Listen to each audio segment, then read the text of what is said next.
Last round. Welcome to the last round Q&A with Paul Karpowicz. You've been sending your questions in on IG. Gonna get through some of them now. So the first one's from Salah Khalifa. He wants to know, how cool was it fighting in America on the MTIA show? Sick. Like, Nah, it was wicked, it was proper.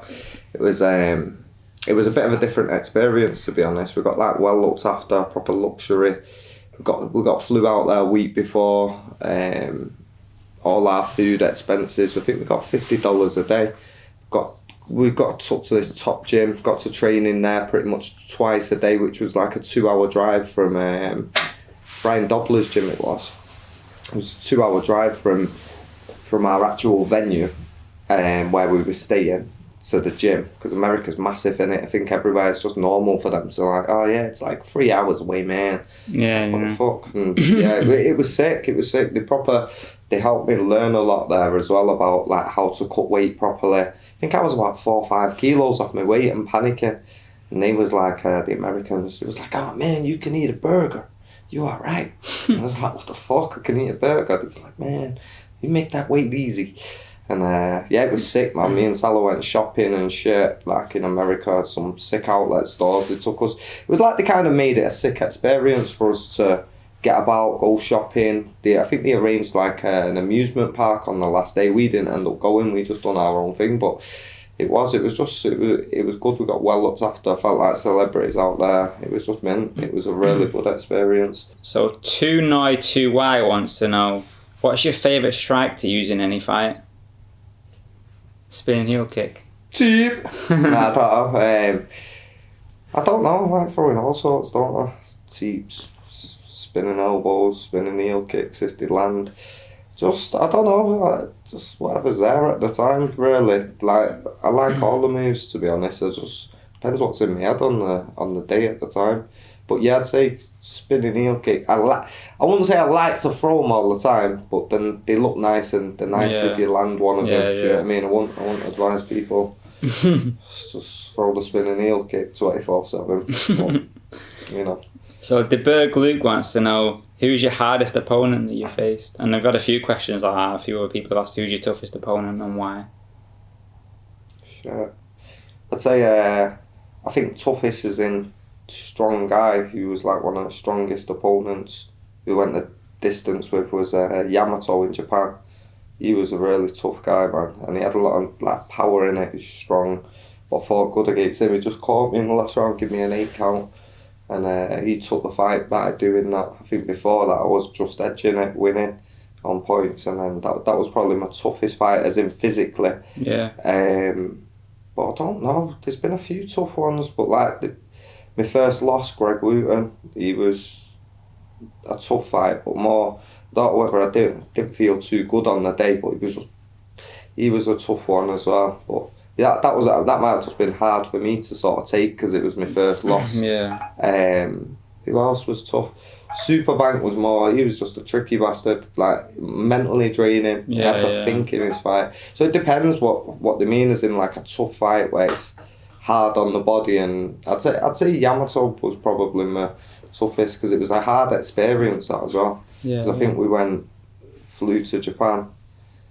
We had about 3 days, and the flight was somewhat stupid, 14 hours, 15 hours. It was a long ass flight anyway, and then when you got there, it was like time hadn't moved, if that made sense. We set off in the morning. We got there. And it was just, and then we pretty much spent a day there. Weighed in on that day when we arrived at the night. The next day we fought. The next day got flew home, and it was a tough fight, hard fight as well. So that was probably the toughest one, to be honest. So Dan Burrell wants to know, would you fight John Haggerty if the opportunity came up? All day, 100%. Yeah. Obviously, why would you not? It's a fight that you'd want to do. You want to take them harder fights, the better fights. I think it brings the best out of yourself as well. Like obviously a bigger name, better fights there. Yeah, all day, man, 100%. So Ajenko95 wants to know, who's your dream opponent if you have one? Or someone that you just would love to face? Money Mayweather. jokes on a level, yeah. Someone big, proper celebrity fight guy like that, McGregor. Probably Conor McGregor, you know. Twist him up or something, like go to kick it. Do you know what I mean? Well, obviously he's fucking superstar athlete, isn't he? And do you know what I mean? It's someone like that where it's like you're gonna get a sick payday from it. Mayweather, McGregor, someone like that. Like, yeah. So Nathan Bendon wants to know, how do you balance being a father and an elite athlete? You don't. Do you know that? It's fucking hell. I suppose he should know the answer to that. It's difficult. I don't. Has he got kids, Nathan Bender? Yeah, it's a nightmare. It's difficult. It's really difficult. Mrs. helps out. It's hard to run the gym, train, and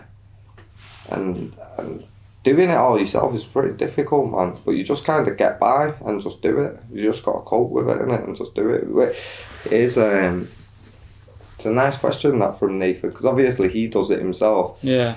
I'd probably rate Nathan for doing that, because he jumps in, he's pretty active with his fighting. I'm not as active like that, but just because I'm I can't be asked getting paid like a couple of grand to fight when I can make that in the gym, teaching lessons, privates and that, for fights where it's not worth taking the injuries, do you know what I mean? But if there was good fights that was getting offered and times are right, then yeah, you do them. But it is difficult, it's hard to do that, so enough respect to people that do it. You just do it, it's just time. It's like, as you know, time just goes like that, nowhere, done it. And then before you know it, you think, shit, that was a hard year, that. You look back at it and you think, how did he even do that? I had 2 fights or 3 fights, had a baby that year, and then was getting a house, moving house, doing this, doing that. Life just goes before you do it. It just goes too quick, doesn't it? So it's just, it's hard. So Tom Higgins wants to know, would you like to rematch Keith McLaughlin if the opportunity was there? Yeah, 100%, yeah. Obviously, he's got a win on my name, which I think I know I could beat him if we fought again. Thing is, when you fight, anyone can beat anyone. Simple as that. Fighting game's a tough game. Anything can happen in a fight. You get caught with one shot, bang, fight gets stopped. That's what happened to me with Keith. So 100%, I'd love to have a rematch, but not as much now as I did years ago. Years ago, she asked me that straight after I had the fight with him. I was like, yeah, I want the rematch, I'm mithering for the rematch. And now I'm kind of past it, I'm not asked. Do you know what I mean? I was more fuming at the time, broke my nose, was for, it's a fit. I was embarrassed about it, but then now I'm over it. Like, I'm not asked. I'd love to fight him again, but I accept the fact that he don't really want to fight me again. He's got to win over my name. And it is what it is. But I would love to fight him again, but I'm not asked if we don't let him have the win. Have it. So Red Eye Redemption 420 wants to know, who's your favourite Thai fighter to watch? Shit, there's quite a few, to be fair. I like them exciting ones. Lurdzilla's probably one of my favourite sneakies. Do you know what I mean? He's all over the gaff, hands down, throws mad techniques. I like Lurdzilla. Old school. I like the old school, me. I always watch the old school fighters, Samart Paya Karoon, Ramba M16. So the ones that have got a bit of character, when they're fighting and stuff. Who else do I like? I like, obviously, Giorgio Petrosian. I like that style of his. He's not Thai, but he's a sick fighter, more K1 style. I'm trying to think. Who else I like? Samart Paya Karoon, Somrat Kahin Singh, Lurdzilla. They're like my 3 top favourites. Sanchai, obviously, people like Apakor. But yeah, my favourite ones is definitely Lurdzilla, I'd say. Lurdzilla. It's interesting because I remember when I did an interview with Frankie Hudders, and he was saying that the Thais today aren't as good as the Thais back in the day. Do you think there's any truth in that?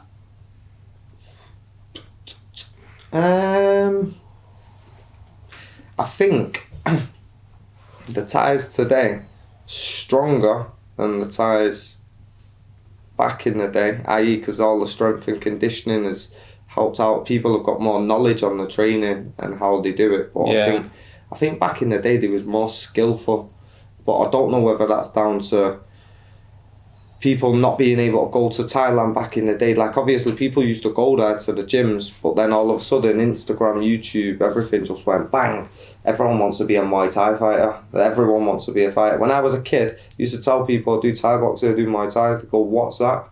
And I have to explain to him, oh, it's like boxing, you're in a ring, but do you know what I mean? You can kick, you can knee, you can all. I used to have to explain to people all the time. Nowadays, you say to some people, what's Muay Thai? Oh yeah, I do Muay Thai, man. I love Muay Thai. I've had this fight. Everyone wants to be a fighter. Yeah. And everyone wants to go to gyms and train with fighters and no fight. It's mad. It's mad how massive it just went. And I think the Thai people get people to Thailand. From what I can see in the gyms over there, I don't know what I see. I just see them like kick. It's good for fitness. It's like repetition. It's good for fitness and repetition. I know guys that have come back to my gym and they're like, yeah, I've trained in Thailand for 3 years.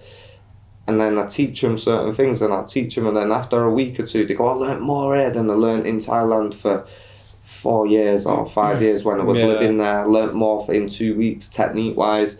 And I think that's crazy. But that could be a language barrier. Could be the Thais not wanting to keep not give too much information to the foreign fighters. Because I think I heard someone say, a top Thai fighter, it was either Somrak or something, I watched an interview of him saying, and they were saying like, it's getting diluted now, Muay Thai over the years, so it's like they're losing the art and the skill because of the gambling over there in Thailand. So a lot of even the top level Thai fighters, they're going in and they're just kick for kick because the crowd are putting money on it, so they need to win and they try to score them points like E-kicks, I-kicks, E-kicks, I-kicks. Whereas back now, a lot of the foreign fighters are coming over, learning things like spinning techniques, and they're not scared to try them when they're in there, when they're in the ring. So a lot of them are becoming more like a Muay Thai female. They're learning how to throw silky shots in there, and they're getting well known for it. So I don't know. I'd say the Muay Thai though, back in the day, it was more skillful. From what I can see, they had a era called the Golden Era, 1980s. If you watch the Muay Thai from then and you watch the fights, it's a little bit different to how it is now. You see like I say that, but there is certain fighters out there that still keep that up, but not as many of them. I'd say not as many of them. So last couple of questions. Jam Kaiser wants to know, have you ever been knocked out? Bang, put to sleep. Nah, I haven't. I've been dropped. Took an 8 count, flash 8 count, but nah, I've not been knocked out, and I'm not going to.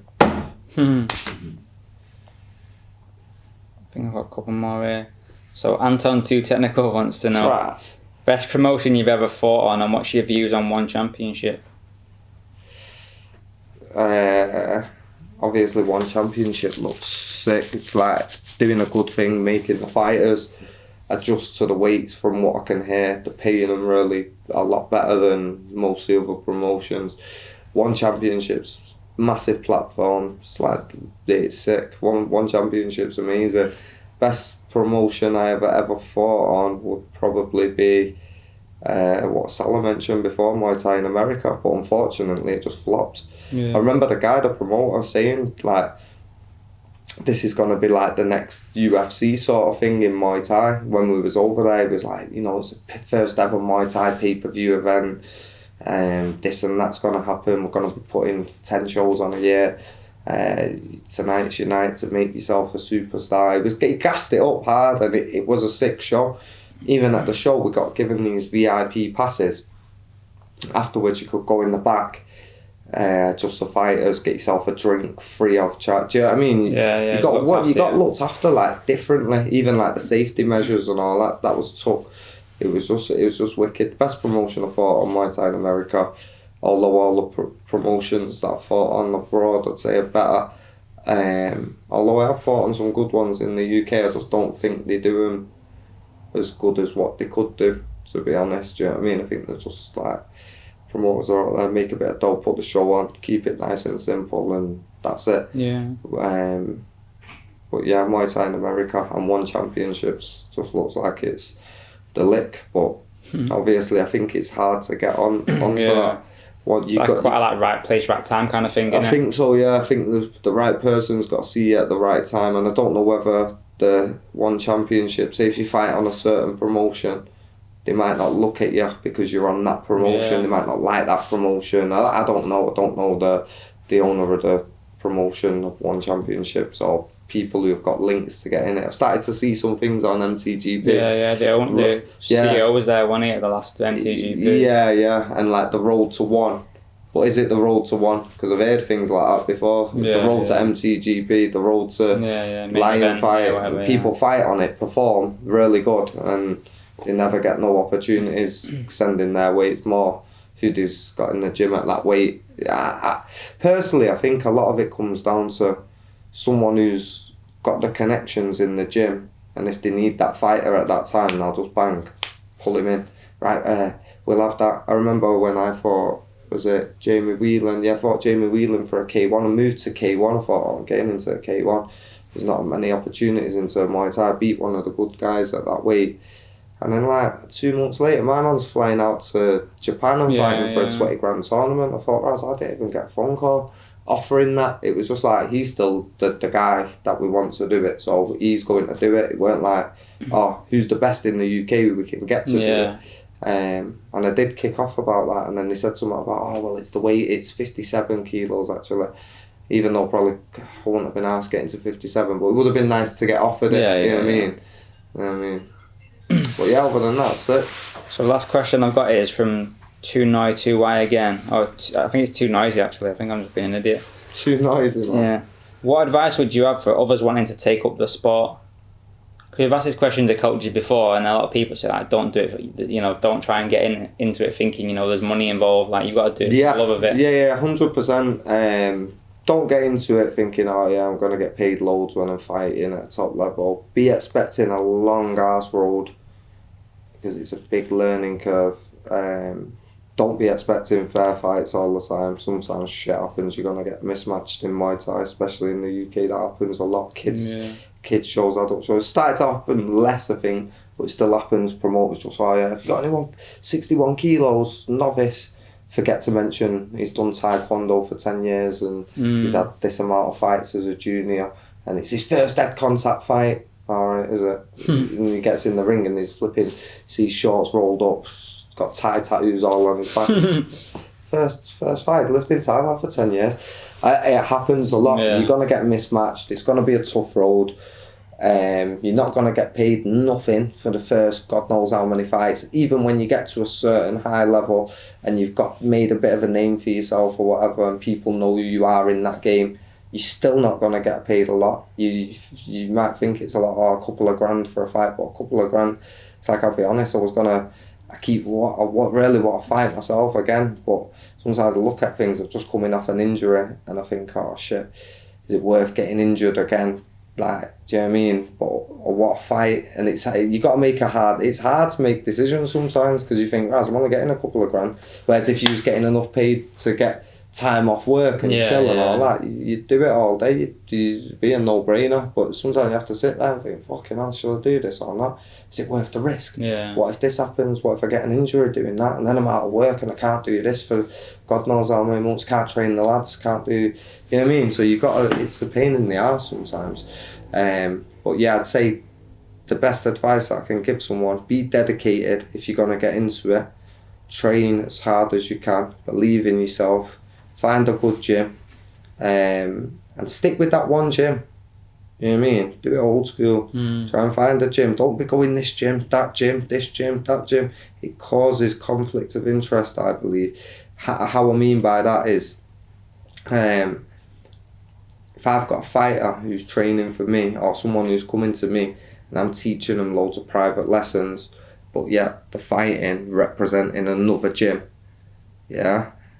obviously I don't mind that, but I'm showing him all my technique, all my skill. He's got to rep it for someone else's gym. Depends. So I don't think that's right. I think you should just find a good gym, stick there, go and train there, and then let your coach, find your matches and just do it like that and be dedicated. Try and enjoy the time in it. Enjoy the ups, enjoy the downs, because you're gonna get both of them 100%. You're gonna have them ups, you're gonna have the downs, and just try and enjoy them. And whatever you do, don't give up. You have a hard time, don't give up on it. Keep going. That's the best advice I'd say to give someone. you know.